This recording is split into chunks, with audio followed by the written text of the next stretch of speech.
Session court ने PTI कारकुन सनम जावेद के जिस्मानी रिमांड में तौसी कर दी।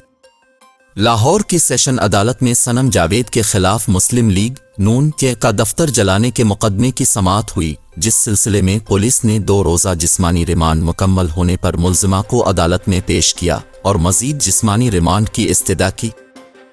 थाना मॉडल टाउन पुलिस ने अदालत से कहा कि सनम जावेद से मज़ीद तफ्तीश दरकार है, लिहाजा मुल्ज़िमा का मज़ीद जिस्मानी रिमांड दिया जाए।